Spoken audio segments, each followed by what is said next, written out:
Hello నేను చేసాం. ఇక్కడ స్క్రీన్ మీద కనిపిస్తుంది విల్లీ వాల్ష్.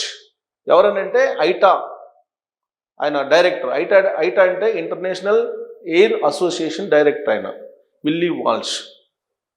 వ్యవసాయ శాఖ మంత్రి రామ్మోహన్ నాయుడు గారు.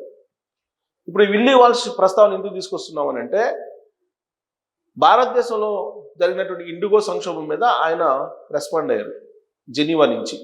విల్లీ వాల్ష్ ఆయన రెస్పాండ్ అవుతూ ఆయన ఏం చెప్తున్నారనంటే ఫ్లైట్ డ్యూటీ టైం లిమిటేషన్ అనేది ఇంప్లిమెంట్ చేసేటప్పుడు కన్సర్న్ డిపార్ట్మెంట్స్ తోటి అలాగే కన్సర్న్ ఎయిర్పోర్ట్స్ అథారిటీ తోటి ఎయిర్లైన్స్ యాజమాన్యంతో మాట్లాడాల్సి ఉంది. మాట్లాడితే బాగుండేది, ఈ సమస్య వచ్చినది కాదని చెప్తున్నారు. ఒక భారతదేశంలోనే ఈ సమస్య రాలేదు, ఒక ఇండిగో ఎయిర్లైన్స్కి ఈ సమస్య లేదు, ప్రపంచవ్యాప్తంగా ఈ సమస్య ఉంది అని చెప్పి విల్లీ వాల్ష్ చెప్తున్నారు.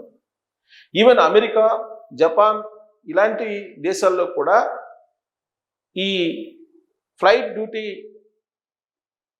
టైం లిమిటేషన్ సంబంధించినటువంటి సంఘర్షణ అనేది జరుగుతుందని చెప్పి ఆయన చెప్తున్నారు. ఆయన international air travel association president director ఆయన. ఐటాకి సంబంధించిన డైరెక్టర్ ఆయన.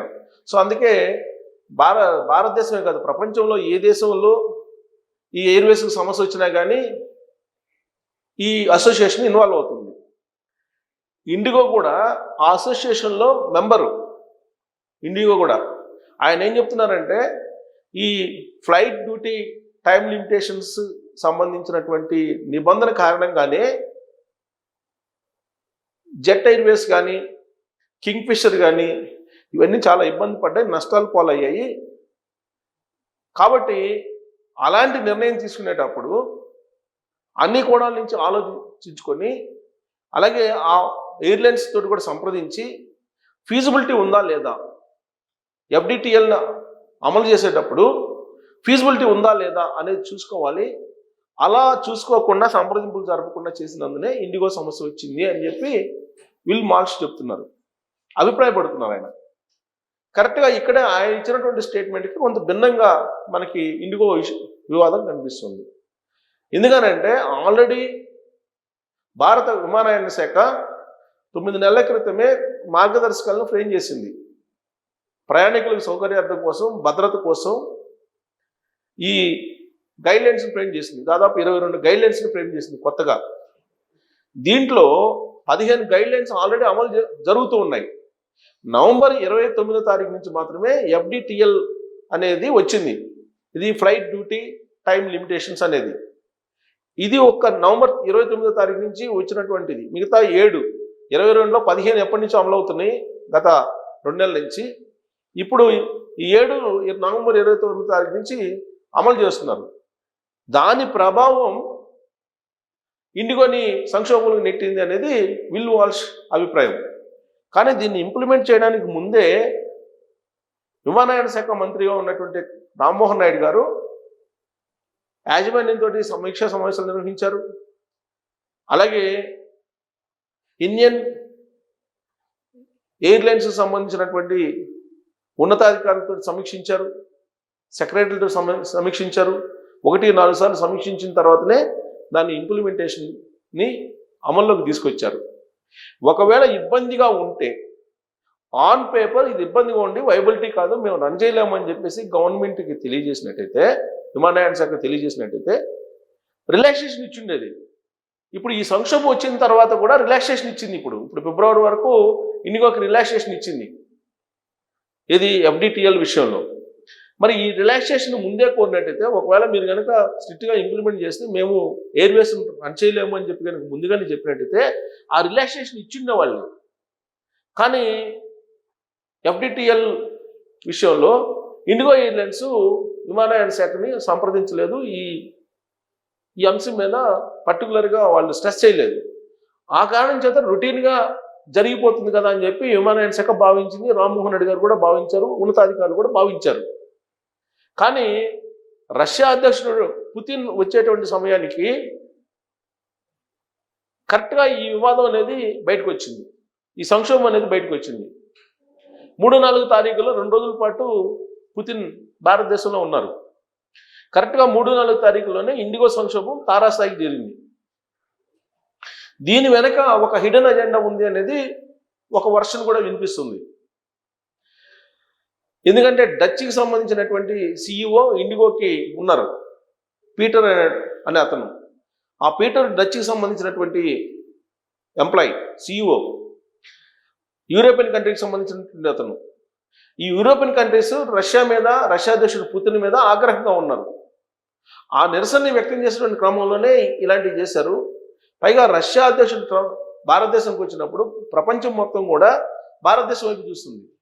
రష్యా అధ్యక్షుడు పుతిన్ అలాగే మోడీ మధ్య ఎలాంటి ఒప్పందాలు కుదరబోతున్నాయి, ఎలాంటి ఒప్పందాలు కుదుర్చుకుంటున్నారు అనేటువంటి దాని మీదనే ప్రత్యేకంగా నిఘా పెట్టారు మిగతా దేశాలన్నీ కూడా, ప్రత్యేకించి అమెరికా లాంటి దేశం. ఇక్కడ కరెక్ట్గా పుతిన్ వచ్చిన రోజునే ఈ ఎయిర్వేస్కి సంబంధించిన సంక్షోభం బయట రావడం అనేది ప్రపంచం యొక్క దృష్టిని పక్కదో మళ్లించడం, లేదంటే నిరసన అనేటువంటి యాంగిల్లో ఇలా చేశారు ఉద్దేశపూర్వకంగా అనేది ఒకటి వినిపిస్తుంది. సరే, దాంట్లో నిజం లేదనుకున్నాం. అంతకు ముందే సాఫ్ట్వేర్కి సంబంధించి, నావిగేషన్కి సంబంధించినటువంటి సాఫ్ట్వేర్ ఏదైతే ఉందో ఆ సాఫ్ట్వేర్లో విదేశీయులు జొరబడ్డారు, విదేశీ హ్యాకర్స్ జొరబడ్డారు, ఆ కారణం చేత ఫ్లైట్ డిలే అవుతున్నాయి అని చెప్పి వినిపించింది. మరి అది నిజమా అని అంటే దాని మీద ఎంక్వైరీ వేశారు. యాక్చువల్గా ఈ నావిగేషన్ సిస్టమ్ కోసం తయారు చేసినటువంటి సాఫ్ట్వేర్ని ఎక్కువ యూరోప్ కంట్రీస్కి సంబంధించినటువంటి టెక్నాలజీనే వాడుతుంటారు. మానిటరింగ్ కూడా అక్కడి నుంచే ఉంటుంది ఇండైరెక్ట్గా. వాళ్ళు ఏదైనా అనుకుంటే కనుక వాళ్ళు చేయగలరు, ఏదైనా చేయగలరు. అసలు ఫ్లైట్ డిలేస్ అనేవి స్టార్ట్ అయింది. ఒక 3-4 రోజులు ఫ్లైట్ డిలే అని చెప్పి వచ్చినాయి. ఆ తర్వాత ఫ్లైట్ రద్దు అని చెప్పి వచ్చేసింది. అంటే ఈ సాఫ్ట్వేర్కి సంబంధించినటువంటి కుట్ర యూరోప్ కంట్రీస్ది, లేదంటే ఇండిగో CEO హైడెన్ అజెండానా అనేది తేలాల్సి ఉంది. కానీ ఇప్పుడు విల్-వాల్ష్ ఏం చెప్తున్నారు, అసలు సంప్రదింపులు చేయలేదు విమానయాన శాఖ, ఆ కారణం చేతనే ఇండిగోకి ఈ సమస్య వచ్చింది అని చెప్పి ఆయన అంటున్నారు. సో ఆయన international air travels association director కాబట్టి ఆయన కూడా ఇన్వాల్వ్ అయ్యాడు. ఇదంతా కూడా ప్రపంచం మొత్తానికి సంబంధించిన ఇష్యూగా మారిపోయింది. ఇప్పుడు ఇది రాబోయేటువంటి రోజుల్లో ఏ ఎయిర్లైన్స్కి ఇలాంటి ఇబ్బంది కలగకూడదు, కలగకుండా ఉండేలాగా చర్యలు తీసుకోవాలని చెప్పి విల్-వాల్ష్ డిమాండ్ చేస్తున్నారు. ఈ FDTL విషయంలో భారత విమానయాన శాఖ తప్పు చేసింది అనేటువంటి యాంగిల్లో మాట్లాడుతున్నారు విల్-వాల్ష్. అందుకే రామ్మోహన్ నాయుడు చాలా క్లియర్గా చెప్పారు, రాబోయేటువంటి రోజుల్లో 10% ఇండిగో ఎయిర్లైన్స్ రూట్స్ని కట్ చేస్తున్నామని చెప్పారు. అలాగే కొత్త ఎయిర్లైన్స్ని ఒక 5 ఎయిర్లైన్స్ని మేము ఆహ్వానిస్తున్నామని చెప్పారు. మరొక 1500 ఫ్లైట్స్ని కొనాలి అనేటువంటి ఆలోచన కూడా చేస్తున్నారు. 1500 ఫ్లైట్ని కొనుగోలు చేసి ఎయిర్వేస్లోకి వచ్చేటువంటి కంపెనీలను ఆహ్వానించాలని కూడా భావిస్తున్నారు. ఈ విల్-వాల్షే చెప్తున్నారు, భారతదేశానికి 1500 ఫ్లైట్లు అవసరం, ఇప్పుడు ఆల్రెడీ బుక్ చేస్తున్నాయని వివిధ ఎయిర్లైన్స్ కంపెనీలు 1500 ఫ్లైట్లు బుక్ చేస్తున్నారు. అవి రావడానికి ఇంకొక 4-5 సంవత్సరాలు పట్టొచ్చు అని చెప్తున్నారు. అంటే అంత డిమాండ్ ఉంది ఫ్లైట్లకి. సో ఏవియేషన్ రంగంలో రాబోయేటువంటి రోజుల్లో ఎంత డిమాండ్ ఉందో అనేది విల్-వాల్ష్ చెప్తున్నారు. ఇప్పుడు బుక్ చేస్తే 5 వీక్స్ తర్వాత వస్తాయంట.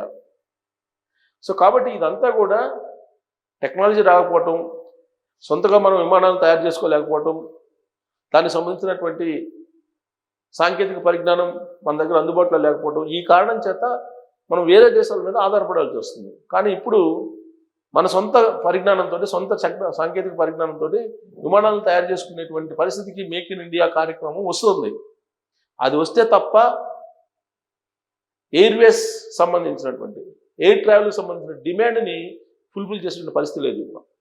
అందుకే ఇప్పుడు భవిష్యత్తులో ఇలాంటి సమస్య ఎదురు కాకుండా ఏ ఎయిర్లైన్స్ భవిష్యత్తులో ఇండిగో లాగా చేయకుండా ఉండేలాగా కఠినమైనటువంటి కొన్ని నియమాలు, కొన్ని హెచ్చరికలు, కొన్ని పనిష్మెంట్స్ ఇండిగోకి ఇవ్వబోతున్నామని చెప్పి రామ్మోహన్ రెడ్డి గారు వార్నింగ్ ఇస్తున్నారు.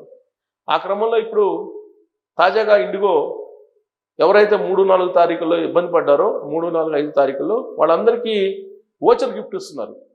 10,000 రూపాయలు విలువైనటువంటి ఓచర్ గిఫ్ట్ ఇస్తున్నారు. అంటే ఎప్పుడైనా మీరు ప్రయాణించవచ్చు ఈ ఓచర్ గిఫ్ట్ తోటి అని చెప్పి ఓచర్ గిఫ్ట్ ఇస్తూ వాళ్ళ ఆగ్రహాన్ని తగ్గించే ప్రయత్నం ఇండిగో చేస్తుంది. మరి ఇది కుట్ర, లేదంటే అవగాహన లోపంగా కలిగిందా, లేదంటే యూరప్ కంట్రీస్ కావాలని ఉద్దేశపూర్వకంగా వ్యూహాత్మకంగా చేసినటువంటి పని, లేదంటే విల్వాల్స్ చెప్తున్నట్టు రామ్మోహన్ నాయుడు అవగాహన లోపమా, కేంద్ర ప్రభుత్వం యొక్క అవగాహన లోపమా, లేదంటే ఎయిర్లైన్స్ సంబంధించినటువంటి ఆధిపత్యంలో భాగంగా ఇది జరిగిందా అనే దాని మీద మీరు కామెంట్ చేయొచ్చు. Thank you.